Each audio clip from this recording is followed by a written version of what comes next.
ఎలా ఉన్నారండి?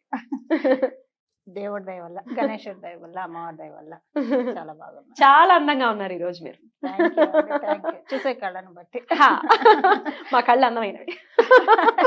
అదే. Thank you. Right. Thank you for the complement. You most welcome. I really mean it. Thank you. Right అండి. అయితే జ్యోతిష్య శాస్త్రంలో రకరకాల యోగాలు, అవును. నేను ఈ మధ్య ఏదో విన్నాను 3000 యోగాలు ఉంటాయి జ్యోతిష్య శాస్త్రంలో అని విన్నాను. 300 యోగాలు. 300 అండి? 300 యోగాలు. ఓకే, ఒక 0 ఎక్స్ట్రా పెట్టేసుకున్నాను నేను. రైట్. అయితే ఈ యోగాలన్నీ కూడా చాలా ఆ సబ్జెక్ట్ ని వింటుంటే బోల్డ్ అంత ఇంట్రెస్ట్ ని కలిగిస్తుంటాయి. ఈ యోగం అనుకుంటే బాగుండను కదా అని అనుకుంటూ ఉంటాం కదా. అవును, అవును. అలాంటిదే వన్ ఆఫ్ ద యోగాస్ లో గజకేసరి ఒకటి, అలాగే గణేష యోగం అనేది ఒకటి ఉంటుంది అని మీరు చెప్పడం జరిగింది. ఎలా ఉంటుందండి, ఎవరెవరికి వర్తిస్తుంది, అంటే ఏ లగ్నం వారికి ఇది వర్తిస్తుంది అనేది తెలుసుకోవాలనుకుంటున్నాను, చెప్తారా? తప్పకుండా పద్మిని. ఈ గణేష్ యోగం అసలు ఎలా ఫామ్ అవుతుందన్న విషయం కూడా హా. మొదట మనం తెలుసుకుందాము. హా. ఎవరికైతే గురువు కేతువు ఈ బలం ఈ 2 గ్రహాల బలం ఎవరికైతే ఉంటుందో అది గణేష యోగాన్ని సూచిస్తుంది. ఓకే. గురుకేతువు బలం ఎలా తెలుసుకోవాలి? వాళ్ళు కలిసి ఉన్నా కూడా, అంటే కొంతమంది దాంట్లో కంజంక్షన్ అంటారు. ఇప్పుడు గురుకేతువులు ఏదన్నా ఇంట్లో కలిసి ఉన్నారు అనుకోండి, 12 ద్వాదశ భావాల్లో ఏ భావంలో అయినా సరే గురుకేతువులు కలిసి ఉంటే అది గణేష యోగాన్ని కింద మనం కన్సిడర్ చేయాలి. అది కనుక దుస్థానం కాకుండా గురువుకి కూడా అది అనుకూల స్థానం అయింది అనుకోండి, వాళ్ళు మ్యాథమెటిక్స్ లో గణిత శాస్త్రంలో ప్రవీణులుగా కూడా ఉంటారు.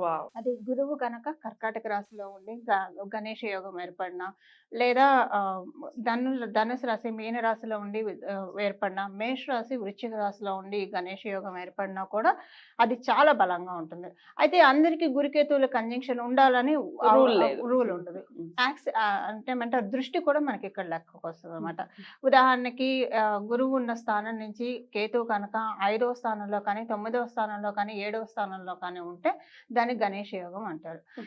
అంటే యోగం ఫామ్ అయ్యేది ఈ విధంగా ఫామ్ అవుతుంది. అయితే దీనికి మనం ఫలితాలు తెలుసుకున్నాం. అసలు గణేష యోగం ఉన్న వాళ్ళకి ఎలాంటి ఫలితాలు ఉంటాయని. కేతు భగవానుడు ఎవరికైతే బాగా ఉంటారో వాళ్ళు మ్యాథమెటిక్స్ లో బాగా ప్రవీణులుగా ఉంటారు. అలానే ఒక్కొక్కసారి కేతు బలం బాగా ఉంటే ఆ గురువు కనుక ఆస్పెక్ట్ పెడితే వాళ్ళకి మ్యాథమెటిక్స్ లో ఏ మ్యాథమెటిక్స్ లో పవర్ఫుల్ గా ఉంటారంటే ఆస్ట్రాలజికల్ వీటిల్లో క్యాలిక్యులేషన్స్ లో చాలా ఇదిగా ఉంటారు. ఆస్ట్రాలజీ కూడా మ్యాథమెటిక్స్ తో మిళితమయ్యే ఉంటుంది కదా, అన్ని అవన్నీ కౌంట్ చేయాలి కదా. ఇప్పుడంటే చాలా సులభతరమైన సాఫ్ట్వేర్ లో వచ్చి నేనైతే కొంచెం హ్యాండ్ క్యాలిక్యులేషన్స్ కూడా వేసుకుంటాను మొత్తము. అంటే మొత్తం అది మర్చిపోతాం కదా సబ్జెక్ట్. సో అవి ఓపెన్ చేసి చూస్తే ఇప్పుడు మీ నెంబర్ కి నేను కాల్ చేయాలనుకోండి, కొట్టేస్తే వచ్చేస్తుంది, మీ పేరు కొట్టేస్తే వస్తుంది. అలా కాకుండా మైండ్ లో పెట్టుకుంటే మన బ్రెయిన్ కూడా ప్రాక్టీస్ ఇవ్వాలి కదా, కొన్నాళ్ళకి మర్చిపోతుంది బ్రెయిన్. ఎగ్జాక్ట్లీ, ఇప్పుడు ఆల్రెడీ అలాంటిది జరుగుతోంది. ఎవరి నంబర్లు గుర్తుండట్లేదు మనకి కదా. మహా అంటే 1-2 నంబర్లు, ఇది వరకు 10-15 నంబర్లు నోటికి వచ్చి ఉండేవి. అవును, అంటే మన మస్తిష్కాన్ని పుస్తకంలా తయారు చేసుకోవాలి. పుస్తకంలా తయారు చేసుకోవాలంటే కొన్ని మనం ప్రాక్టికల్ గా, బ్రెయిన్ కి లేజీనెస్ అస్సలు అలవాటు చేయకూడదు. శరీరానికి లేజీనెస్ ఉంటే 4-5 రోజులు గట్టిగా కష్టపడితే అవుతుంది. బ్రెయిన్ కి లేజీనెస్ అలవాటు చేసామా సస్సెమిరా మన మాట వినదు, చాలా ప్రాబ్లం అవుతుంది. అందుకని ఆ ఆస్పెక్ట్ తోటి నేను హ్యాండ్ క్యాలిక్యులేషన్స్ కూడా వేసుకుంటాను. హడావుడిగా ఉంటే చూసుకుంటాను. 2 ఉంది కాబట్టి వాడుకుంటాను ఇది. సో ఇలాగా మనకి అంటే ఆస్ట్రాలజికల్ లో కూడా క్యాలిక్యులేషన్స్ చాలా సూపర్బ్ వెళ్తుంది అనమాట. అంటే ఎక్కడ కూడా 1 డిగ్రీ అటు ఇటు అవ్వకుండా చాలా బాగా వస్తుంది. గ్రహ సంధిలు ఇలాంటివి క్యాలిక్యులేట్ చేసుకోవాలి, ఇలా ఉంటుంది. అయితే ఈ గణేష్ యోగ యొక్క విశిష్టత నేను మీకు చెప్తాను. మొదట మ్యాథమెటిక్స్ అని చెప్పాను కదా. కొంతమందికి అసలు అందరూ ఇలానే ఉండాలని ఉండదు కదండి. జనరల్ గా వాళ్ళు మ్యాథమెటిక్స్ లో చాలా అంటే వెల్ వర్స్డ్ గా ఉంటారు. ఇప్పుడు మనం చూడాలంటే ఈ గణేష్ యోగం ప్రాక్టికల్ గా అప్లై చేయాలంటే కనుక రామానుజ వారిలో తమిళనాడులో గ్రేట్ మ్యాథమెటిషియన్, మనందరికీ తెలుసు కదా ఆయన గురించి. ఆయన బయోగ్రఫీ మీరు చూస్తే కనుక ఆయన ఇచ్చే ఫార్ములాస్ అవన్నీ కూడా ఆల్జీబ్రాకి సంబంధించినవి అవన్నీ చాలా బ్యూటిఫుల్ గా ఉంటాయి. ఎవరు కాదనే విధంగా, అంటే కాదనడానికి వీళ్ళని విధంగా ఉంటాయి. బ్రిటిషర్స్ అంటే విదేశాలు వెళ్ళారు ఆయన రీసెర్చ్ ని చూపించడానికి. వెళ్ళినప్పుడు వాళ్ళు చూసి ఇంప్రెస్ అయినా కూడా మాకు ప్రమాణం కావాలి, నువ్వు ఇచ్చావు కానీ దీనికి ప్రమాణం కావాలి అని వాళ్ళు చెప్పి ఎప్పటికప్పుడు తోసిపుచ్చడం. కానీ వాళ్ళకి అది అథెంటిక్ గా కూడా అనిపించేది. అథెంటిక్ గా అనిపించేది, తోసిపుచ్చేవాళ్ళు కాదు, కానీ యాక్సెప్ట్ చేసేవాళ్ళు కాదు. ఒకరోజు ఆయనకి అంటే అన్ఫార్చునేట్లీ చిన్న వయసులోనే ఆయన కాలం చేయడం జరిగింది. ఆయనకు ఒక రోగం కూడా రావడం జరిగింది. అది వచ్చినప్పుడు వాళ్ళకి చెప్పారు, ఇంకా లాస్ట్ లో ఆయన రివీల్ చేశారు, నాకు ఎలా వస్తాయని మీరు అడిగేవాళ్ళు కదా, నేను మీకు చెప్తే ఇప్పుడు అంటే మనిషి చావు బతుకుల్లో ఉన్నప్పుడు ఏ మనిషి అయినా నిజమే చెప్తారు. అందుకని ఇప్పుడు చెప్తున్నాను. నేను ప్రతిరోజు నాకు సరస్వతి అమ్మవారు పలికేది. నాకు చెప్పేది. అందుకే నేను అన్ని ఫార్ములాస్ ఇవ్వగలిగేవాడిని అని అబ్బబ్బా! చెప్పి అప్పుడు చెప్తే అప్పుడు వాడు నమ్మడం జరిగింది. ఇంకా తర్వాత మనకి తెలుసు కదా ఆయన మ్యాథమెటిక్స్‌లో అంటే గణేష్ యోగం అలా ఉంటుందన్నమాట. బాబ్ ఎవరికైనా బాగా పవర్‌ఫుల్‌గా ఉంటే కనుక అలా ఉంటుంది. ఇంకా కొన్ని అంటే ఒక్క మ్యాథమెటిక్స్ అనే కాదు. ఇంకా కొన్ని గణేష్ యోగం వల్ల బెనిఫిట్స్ ఉంటాయి. అవేంటో నేను మీకు చెప్తా. మొదట ఏంటంటే ఏ పని అయినా ఆటంకం లేకుండా కొంతమందికి ఏ పని చేపట్టినా చక చేసుకుంటూ వెళ్ళిపోతారు. అవును. అది అవును. వాళ్ళకి ఎక్కడ ఆటంకాలు రావు. విఘ్నాలుండవు. విఘ్నాలు ఉండవు. ఈ హ్మ్. గణేష్ యోగం వల్లనే అది సాధ్యమవుతుంది. అయితే మళ్ళీ మనకి ప్రతిదానికి కండిషన్స్ అప్లై పద్దని హ్మ్. గోచారంలో గ్రహస్థితులు మనం ఎప్పుడు పరిగణనలోకి తీసుకోవాలి. తీసుకోవాలి. ఇప్పుడు గోచారంలో ఏవైనా గ్రహస్థితులు కనుక మనకి బ్లాకేజెస్ క్రియేట్ చేస్తూ ఉంటే ఆ ఇయర్ వరకు ఇప్పుడు సపోజ్ శనీశ్వరుడే బ్లాకేజ్ క్రియేట్ చేస్తున్నాం అనుకోండి. ఆయన ఒక రాశిలో 2.5 సంవత్సరాలు ఉంటారు కాబట్టి ఆ 2.5 సంవత్సరాల వరకు వాళ్ళకి కొంచెం పనిచేయదది. స్పీడ్ బ్రేకర్ లాగా ఆ! ఉంటుంది. అదే. అంతే. హ్మ్. కొంచెం హ్మ్. రెసిస్టెన్స్ స్లో ఇస్తుందన్నమాట. అవుతుంది. స్లో హ్మ్. డౌన్ అయ్యి తర్వాత మళ్ళీ ఆ గోచరం ఎన్నాళ్ళు ఉండరు కదా! వాళ్ళు హ్మ్. వెళ్ళిపోతూనే ఉంటారు. పెట్టబెడ తిరుగుతూ ఉంటారు. పెట్టబెడ సర్దుకొని సర్దుకుంటారు వెళ్ళిపోతూనే వెళ్ళిపోతారు. ఉంటారు. ఆ! సో, ఆ పర్టిక్యులర్ టైం వరకు జన్మ జాతకంలో గణేష్ యోగం ఉన్న వాళ్ళకి స్పిరిచువాలిటీలో బాగా రాణిస్తారు. వావ్! చాలా బాగా ఉంటుంది. ఇన్‌ట్యూషన్ బాగా ఉంటుంది. వాళ్ళ మనసులో ఏదనుకుంటే అది జరగడం చూస్తూ ఉంటారు. కళల్లో వాళ్ళకి ప్రకృతి మాత సహాయం చేస్తూ ఉంటుంది పద్మిని. కళల రూపంలో కావచ్చు, వాళ్ళ ఆలోచనల రూపంలో కావచ్చు, అంటే ఒక మంచి థాట్స్ సీడ్ రూపంలో వేసేస్తుంది వాళ్ళ మైండ్‌లో. హ్మ్. వాళ్ళకి తెలుస్తుంది. అరే! కరెక్ట్‌గా ఈ పని ఇలా చేయొచ్చు కదా! అని చెప్పేసేసి ఇప్పుడు కొంతమంది చాలా అంటే చకచక అల్లుకుపోయే మనస్తత్వం ఉంటుంది చూసారా? వాళ్ళకి గణేష్ యోగం బాగా యాక్టివ్‌గా ఉన్నట్టు మనం అర్థం చేసుకోవాలన్నమాట. బ్యూటిఫుల్. So, beautiful. ఇలాగా రకరకాలుగా హ్మ్. అయితే ఇదే అంటే మల్టీ మిలియన్ మిగతా కాంబినేషన్స్ కనుక సపోర్టింగ్ ఉంటే మిలియనియర్ అయ్యే అవకాశం కూడా ఉంటుంది.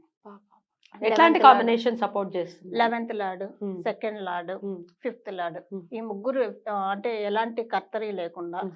ఎఫ్లిక్షన్ లేకుండా బాగా ఉంటే కనుక వాళ్ళు మంచి అంటే ఇంకా సంపన్నుల లిస్ట్‌లోకి చేరిపోతారు. అది లేకపోతే చేరరా అంటే చేరుతారు. హ్మ్. స్వయం కృషితో పైకొచ్చే జాతకాలు ఉంటాయి హ్మ్. చూసారా? హ్మ్. అలా వస్తారనమాట. బ్యూటిఫుల్. So, beautiful. అంటే ఒక లెవెల్‌కి అయితే డెఫినిట్‌గా వెళ్తారు. మరి అంత మిలియనియర్స్ అవుతారా? లేకపోతే ఒక సర్టెన్ లెవెల్ వరకు ఉంటారా? అలాంటివి ఉంటాయి. అయితే వీళ్ళేంటంటే కాలిక్యులేషన్ పార్ట్ ఎక్కువ ఉంటుంది కాబట్టి ఇప్పుడు మనం అప్లై చేసుకోవాలి పద్మిని. అవును. అవును. ఒకటి కాలిక్యులేషన్ అంటే మనం ఈ మ్యాథమెటిక్స్ ఇలానే కానే కాదు. కాదు. జీవితంలో ఇప్పుడు కూడా మనకి కాలిక్యులేషన్స్ డబ్బులొస్తాయి. అవసరం. యెస్. హ్మ్. జీవితంలో రిలేషన్‌షిప్స్‌లో కాలిక్యులేషన్ అవసరం. ఎగ్జాక్ట్‌లీ. మనకి డబ్బులొస్తాయి. ఆ డబ్బుని సంపాదించకపోతే అది వేస్ట్. ఎగ్జాక్ట్‌లీ. సో, అలాంటి కాలిక్యులేషన్స్ వాళ్ళకి బాగా ఉంటాయన్నమాట. హ్మ్. ఈ డబ్బు నాకొచ్చేది. దీన్ని నేను ఎలాగ ప్రాపర్‌గా యుటిలైజ్ చేస్తే ఈ డబ్బు మళ్ళీ నాకు డబ్బుని సంపాదించి పెడుతుంది.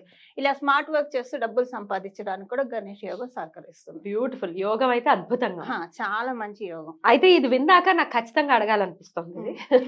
ఎందుకంటే మ్యాథ్స్ అంటే నిజంగా వణుకొచ్చేస్తుందండి. నాలాంటి వాళ్ళు చాలా మంది ఉంటారు కదా! అవునవునండి. మా అవును. పిల్లలు పేరెంట్స్ కూడా కంప్లెయింట్ చేస్తున్నారు. హ్మ్. మా పిల్లలు అన్ని సబ్జెక్ట్స్ బానే ఉంటుందండి. మ్యాథ్స్ దగ్గరకొచ్చేసరికి అయిపోయింది. అస్సలు వాళ్ళ వల్ల కాదు. అందుకే ఈ సీఈసీ సబ్జెక్ట్స్ ఎంచుకోవడం కూడా జరుగుతుంటుంది చాలా వరకు. కదా! అవునండి. కరెక్ట్. అసలు ఎందుకనోనండి అది ఎందుకు అలా అవుతుందో తెలీదు. మ్యాథ్స్ ఏమైనా పోనీ అర్థం అవుతుంది కానీ ఇంట్రెస్ట్ ఉండదు. హ్మ్. భయం ఫస్ట్ హ్మ్. ఆఫ్ ఆల్ చాలా భయం ఉంటుంది. హ్మ్. మరి ఈ యోగం లేదు మా పిల్లలకి అయినప్పటికీ ఈ యోగం వర్తించేలాగా మేమేం చేయాలంటే ఏం చేస్తారు? ఏం చెప్తారు? రెమెడీ ఉంటుంది. హ్మ్. చెప్తాను. అయితే మనం మ్యాథ్స్ అయితే కేతుబలం ఒకటి. మనం మెర్క్యూరీని కూడా జనరల్‌గా అయితే మెర్క్యూరీ. హ్మ్. కన్సిడరేషన్‌లోకి ఆయన కూడా పరిగణనలోకి మనం తీసుకోవాలి. బుధ హ్మ్. భగవానుడిని కూడా. హ్మ్. అయితే ఈ భయం ఎందుకొస్తుందంటే కేతువు డిటాచ్ చేసేస్తూ ఉంటాడనమాట. ఓహ్! వెళ్ళనీయడనమాట. So, okay. డిటాచ్ చేయడం వల్ల ఆయన పని అంటే ఆయన అక్కడ డిటాచ్ చేస్తున్నాడంటే అక్కడ అర్థం ఏంటంటే జీవితంలో కొన్ని లెక్కల్లో మీకు ప్లస్ చేస్తాను. హెల్ప్ చేస్తాను. హ్మ్. నేనక్కడ హెల్ప్ చేయాలంటే ఇక్కడ నేను మీకు మైనస్ ఇవ్వను. అక్కడ ప్లస్ చేయలేను. హ్మ్. So, minus into minus plus plus. అవుతుంది హ్మ్. అని చెప్పేసేసి ఆయన క్యాలిక్యులేషన్స్ ఆయనవి. ఆయనే వేస్తాడనమాట. సో, అలా ఉంటుంది. అది జనరల్‌గా మనకి మ్యాథమెటిక్స్ అంటే ముందు భయం లేకుండా చేసుకోవడానికి మంగళవారం పూట గణేశుడిని ఆరాధించాలి. ఓహ్! జనరల్‌గా బుధవారం ఆరాధిస్తారు కదా! బట్ ఈ పర్టిక్యులర్ రెమెడీకి ఏంటంటే మంగళవారం. మంగళవారం పూట ప్రతి మంగళవారం గణేశుడి ఆలయానికి వెళ్ళడం. గరిక తీసుకొని ఒక 21 ముడులు వేసి అంటే ఒక మాలలాగా చేయాలి. ఆ మాలకి 21 ముడులంటే నా ఉద్దేశం 21 గరికలు హ్మ్. పెట్టాలనమాట. హ్మ్. కట్టి మాల అల్లి ఆ మాలని గణేశుడికి సమర్పించడం. హ్మ్. ఇప్పుడు 21 అంటే ఎందుకు 21 పర్టిక్యులర్‌గా చెప్పానంటే 3 అవుతుంది. సంఖ్య. 2 కలిపితే. హ్మ్. సో, గురుబలాన్ని కూడా పెంపొందించుకున్నట్లు అవుతుంది. ఇక్కడ గురుమంగళ యోగం యాక్టివేట్ అవుతుంది. అలానే గణేష యోగము, తద్వారా మ్యాథమెటిక్స్, గురువు బలంతో మనకి ఏది సిద్ధించినా కూడా అది చాలా ప్రశాంతంగా ఉంటుంది. అంటే ఎక్కువ కాంపిటీషన్ లేకుండా మన వరకు మనం స్మూత్ గా వెళ్ళిపోతాం అనమాట. ఇట్లాంటివి చేసుకుంటే ఖచ్చితంగా గణేశుడి యొక్క గణేష యోగం ఖచ్చితంగా గణేష వర్తిస్తుంది అని చెప్తారు. వర్తిస్తుంది. చాలా బ్యూటిఫుల్ గా ఉంది. ఖచ్చితంగా యోగా అందరి పిల్లలకి కలగాలి. మ్యాథ్స్ నుంచి ఎవరు భయపడకూడదు. ఫస్ట్ ఆఫ్ ఆల్ నాకు చాలా అంటే ఊరికే షేర్ చేసుకుంటున్నాను. గురువుగా ఉండేటటువంటి ఆ టీచరే నన్ను భయపెట్టేసి ఆ సబ్జెక్ట్ మీద భయాన్ని ఇప్పటికీ కంటిన్యూ అవుతుంది. అంటే ఎంత డిటాచ్ చేశాడు కేతు అని అంటే అక్కడ డిటాచ్ చేశాడంటే వేరే లెక్కలు సరి చేస్తాడని అర్థం. ఎగ్జాక్ట్లీ. కానీ ఇప్పటికీ భయం అనిపిస్తుంది. ఆ భయం కాకుండా ప్రేమించడం ఎప్పుడైతే చేస్తామో సబ్జెక్ట్ ని ఖచ్చితంగా వస్తుంది. అందులో ఎటువంటి సందేహం లేదు. వెరీ